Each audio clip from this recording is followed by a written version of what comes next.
Ladies and gentlemen, the Secretary of State, accompanied by the Prime Minister of Denmark, the President of Finland, the Prime Minister of the Republic of Iceland, the Prime Minister of Norway, and the Prime Minister of Sweden.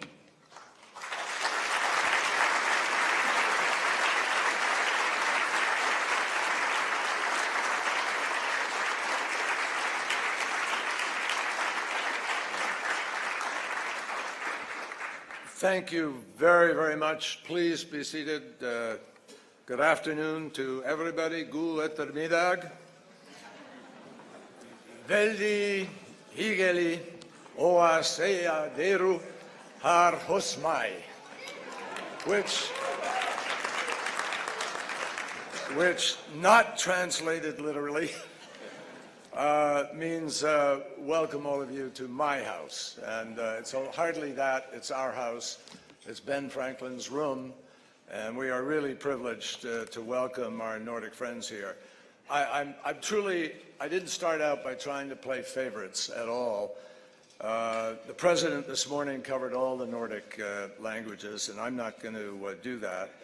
But I just wanted to touch base with my childhood experience when I was 12 years old or so, 15, up through 15, and living in Oslo. My parents were in Oslo, and I had a wonderful time learning about life in Scandinavia in all the countries, and it still means the world to me.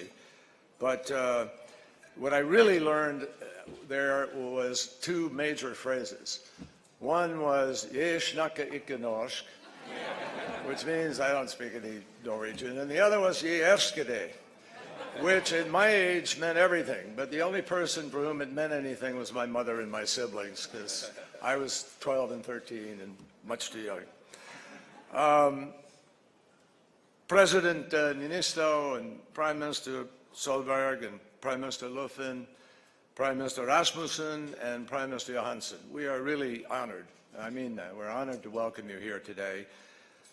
I was a little bit surprised that all of you were able to come, considering that the grand final for Eurovision is happening tomorrow.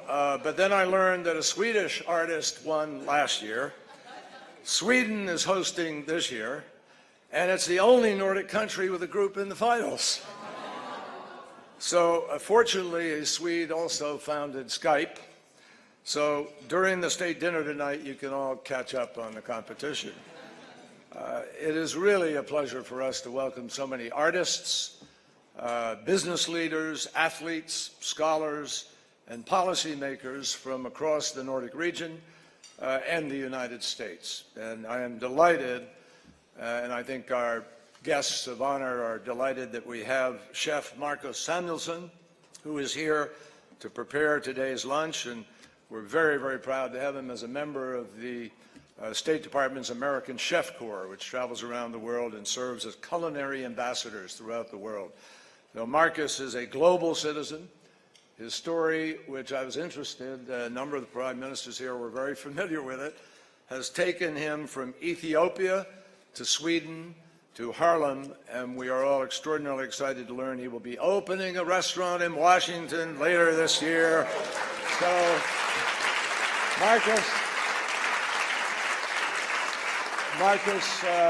Marcus, before you run away, welcome to the neighborhood, and thank you so much for being here. Now you better get the meal out on time. Anyway, folks, as I mentioned earlier, we gather in the Ben Franklin room, and it's special for a lot of reasons. Not only was he America's first diplomat, but he was our very first ambassador to Sweden. And Franklin negotiated our country's original Treaty of Amity and Commerce back in 1783. He obviously negotiated well, because it stuck. And we have been very, very close friends ever since. I have to add that although Ben was well known for a lot of different sayings, among them, early to bed and early to rise makes a man healthy and wealthy and wise. That was before he began his ministerial career in Europe. Then he began saying things like, wine is constant proof that God loves us and wants us to be happy. And that is the spirit within which we come here today. I also call attention to some of you who, if you have a moment after the lunch, walk in the room. There are a bunch of artifacts there that belong to the State Department on display linking our countries. And one of them is a State Department report recommending that the United States buy Iceland and Greenland from the government of Denmark. Now, this was written in 1868. And at the time, a congressman from Wisconsin suggested that the acquisition of Iceland with its fields, this quote, fields beautifully green, mountains clothed in purple, heath, and atmosphere of astonishing purity would be far preferable to the purchase of Alaska. Now, just think what might have been, folks.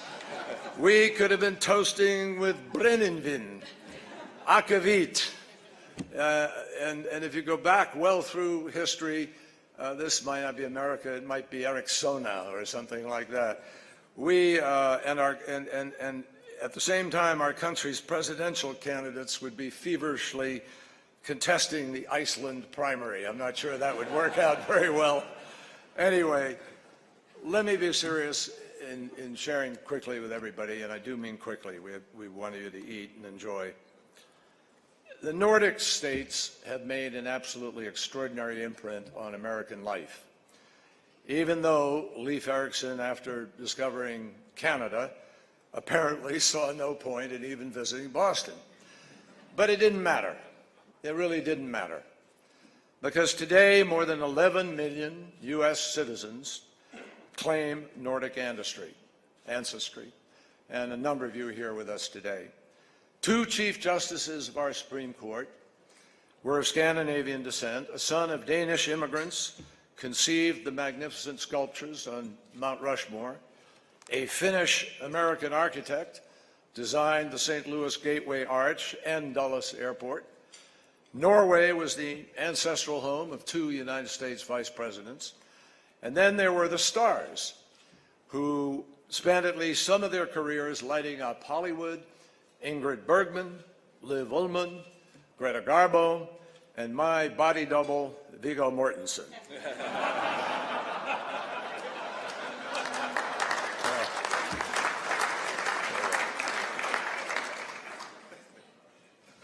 The other critical thing about the 5 leaders that you see standing in front of you today, and President Obama mentioned this earlier about countries that punch above their weight.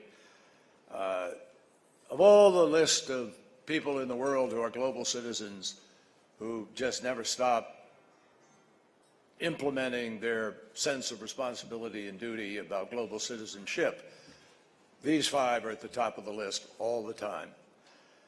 When the world needs them, they step up, and they match words with actions. For example, to degrade and defeat Daesh, you have provided planes, weapons, training, and equipment to our Iraqi and Syrian partners on the front lines fighting for a nation, for freedom from oppression of a dictatorship.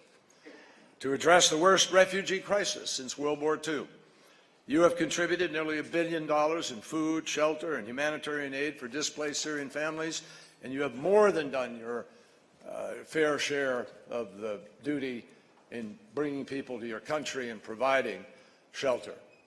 To preserve our planet, you helped bring about a landmark agreement on climate change, and you are working to preserve the Arctic environment in a responsible and sustainable way.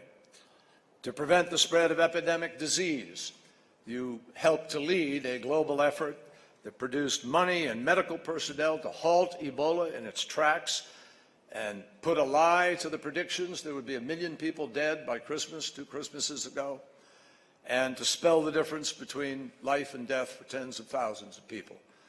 And to promote human rights and dignity, you've been at the forefront of efforts to empower women and girls in schools and homes and the workplace. And you have been critical also in an issue that was talked about this morning in helping us to bring attention which a lot of people just don't even have the beginning of understanding about the threat to our oceans. The oceans are viewed as just so vast and so huge that nothing can harm them. But in fact, we human beings have now literally consumed, destroyed, eliminated 40% of all marine vertebrate. And every fishery in the world is under stress. It's an extraordinary challenge, and you are joining with us in an effort to call global attention to this with our ocean conference later this year. But of all the issues, and many more that exist, you know, the United States and members of the Nordic Council are working together in pursuit of peace and prosperity, safety and security for the nations we represent, but inevitably for the world we share, because you cannot be safe at home if we are not expanding our efforts on a global basis. So I want to ask everybody to join me in a very special toast to all of the energy and commitment to the shared values, the beliefs that bring us together here today. It's an extraordinary event when we have 5 leaders together for a state visit in one moment, but that itself is a symbol of the integrity of this friendship and of our mission together, and I ask you to drink to that friendship and to the history and to the future. Thank you, sir.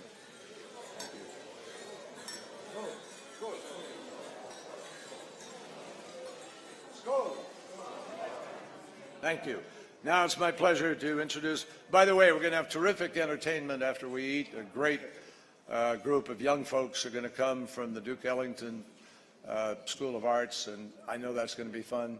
Before that, each of our great distinguished guests are going to have a chance to speak, and we lead off with the Prime Minister of Denmark, Prime Minister Rasmussen.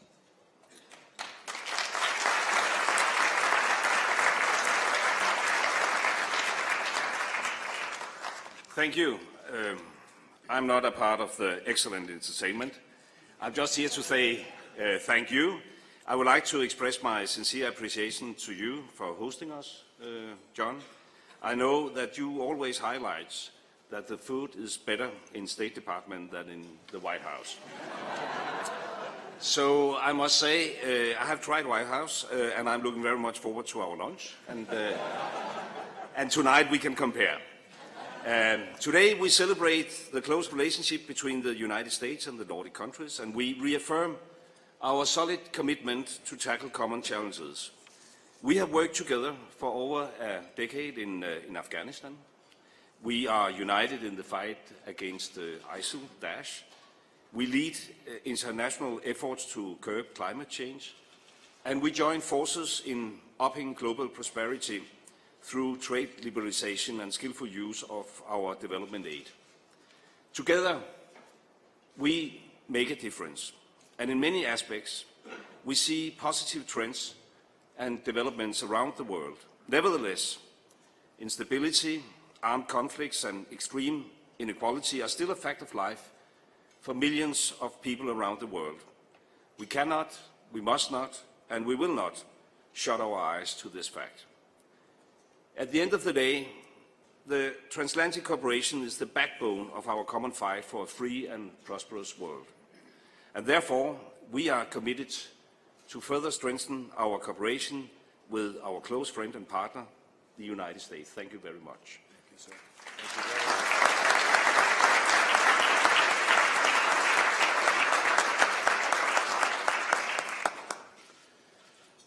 Secretary Kerry, ladies and gentlemen, we Nordics consider the US as an essential partner in foreign and security policy. We have a lot to contribute for peace, prosperity and freedom in our own region, in Europe and globally, and we do contribute. We are here to contribute, and well, you felt a bit sorry that we had no possibility of watching the Euro Song contest. Don't worry, at least for Finns, it's all clear we are not qualified. I also want to thank you personally for your determination in pursuing political solutions to a multitude of crises around the world. In Finnish, we have a word for extraordinary stamina and determination. The word is sisu. The way which you have negotiated for peace in the Middle East, the nuclear deal with Iran, and your persistent efforts to end the civil war in Syria witness you of sisu. Are you, by the way, sure, Mr. Secretary, that you don't have some Finnish ancestor? I want to raise my glass for the deep and proud friendship and cooperation and understanding that during your Scandinavia visit you learned all the essential, that is, skål. Thank you very much.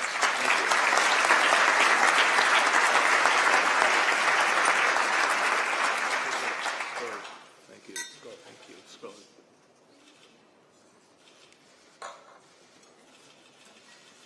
We joked earlier that the speeches go on long enough. We may not be able to walk to our chairs, but would you all please welcome the Prime Minister of Iceland.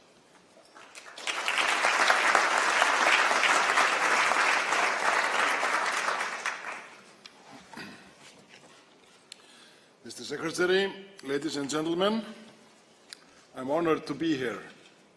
I would like to thank you for your warm reception extended to me and my delegation. I share all the sentiments previously expressed as regards the achievements at our summit meeting on this Good Friday, the 13th. Our joint statement is a testament to the broad and deep cooperation the Nordic countries enjoy with the United States. Since the United States was the first to recognize the independence of Iceland in 1944, we have enjoyed an enduring friendship. Further strengthening that friendship is one of my government's foreign policy priorities. What makes our friendship so special is the fact we are guided by the same principles and the same values. Our countries share a fundamental belief in democracy, the rule of law, and the post-war international system. Mr. Secretary, I would like to say a few words about your initiative, our Ocean Conference. In Chile in October last year, I had the honor to attend the conference as Iceland's Minister of Fisheries at that time. There I announced Iceland's commitment for an additional contribution to the UN Fisheries Training Programme with a special focus on small island developing states. Implementation of that commitment is in the final stages. As you know, Iceland has played a significant role in the development of the law of the sea and is a leading nation when it comes to the sustainable management of fisheries resources. It is an experience we are happy to share with the developing states as well as with our friends and neighbors. I hope our cooperation on the oceans has a bright future. Ladies and gentlemen, I ask you all now to join me in a toast. To the Secretary of State, to all gathered here today, and to the people of the United States of America. Skål. Thank you very much. Generous. I'm glad you mentioned the oceans. Ladies and gentlemen, Her Excellency, the Prime Minister of Norway.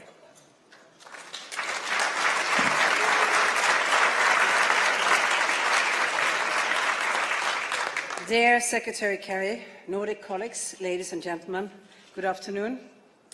6 toasts speeches is probably going to be a bit of a challenge at the luncheon. I hope we overcome this. But I would like to thank you, Secretary Kerry, for your generous welcome. I join my Nordic colleagues in appreciation of your hosting today's lunch, but even more for your leadership and your tireless efforts on key issues.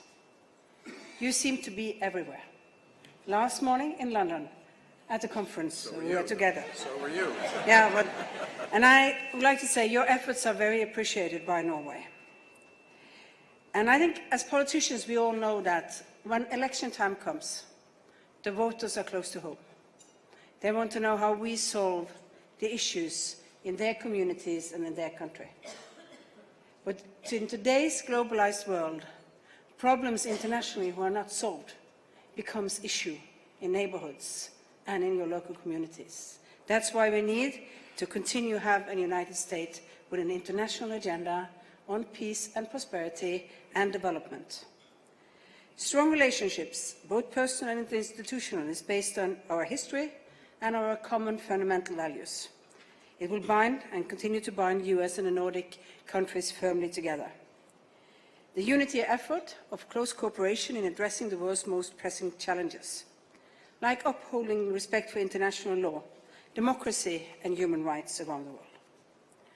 I believe that our countries are stronger when we act together, and that the transatlantic bond is our common strength. All allies and European partners must continue to contribute to our shared security and to participate also in the international agenda towards prosperity. Norway stands ready to take its part, and I'm happy to see that with your leadership, Secretary Kerry, the United States is really taking their part. Thank you so much. Cheers. Thank you. Cheers. Good. Well,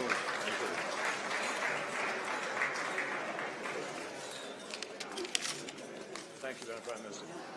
And finally, but not least, the Prime Minister of Sweden, Mr. Löfven.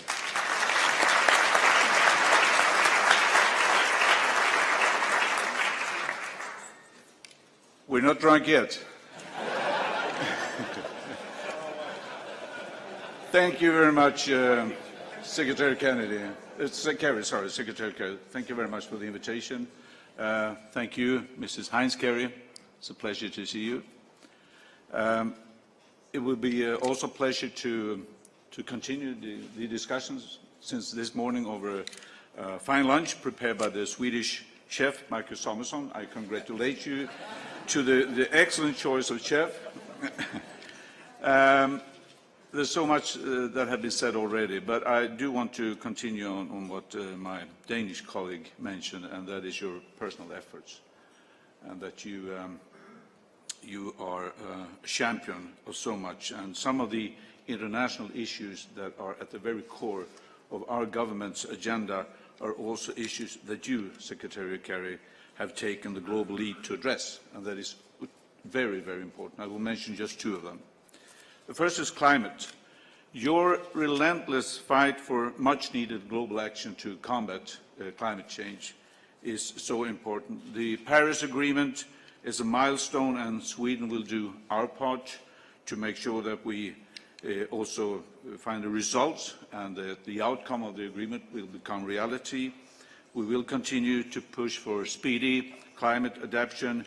It is vital for the future, for our lives, but also for the future of our planet. The second issue is your strong commitment to engaging Israelis and Palestinians to substantial and real peace talks.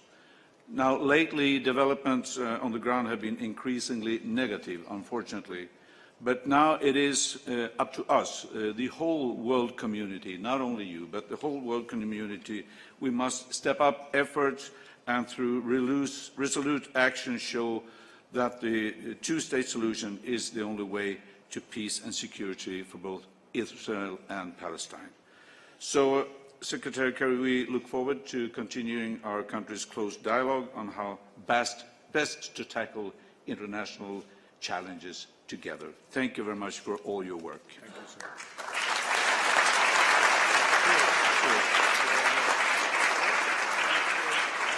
Now, before you all run away, if I can indulge for, and I don't want to keep everybody from the food, but a couple quick things. First of all, I want everybody to join me, if you will, please, in saying thank you and hello to my wife, Teresa, who empowers me to go out and do all of this. Thank you.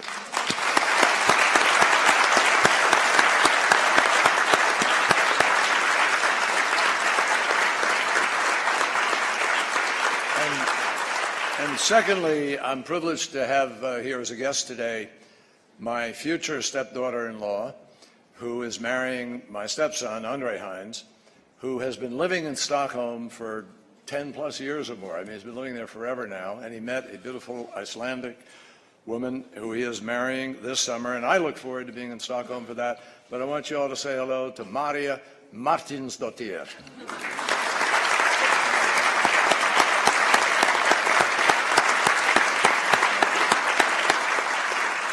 And finally, folks, as we were joking about drinking 6 toasts, and we're not drunk yet, it flashed in my mind one of the great stories, which was Winston Churchill, believe it or not, was awarded an award for temperance at the end of the war. And he came to America to receive this award, and the MC who was about to provide the award to him looked at him and said, "You know, Sir Winston, we've done some research. We've actually learned that at lunch you have a little bit of wine, then in the afternoon you have an afternoon constitutional, then you have more wine with dinner, in the evening you take a long bath with as much brandy as is in the bath. So we've calculated that if you took all the liquor you have imbibed in a lifetime," which raises a question why he was getting a temperance award, it would go to a line right here, and that she pointed to this line on the wall, sort of right where the top of the windows are. And Sir Winston, very purposefully, stood back, and he looked at the line, he looked at the ceiling, he looked at the line, he turned to the audience and he said, "So far to go, so little time." There you are.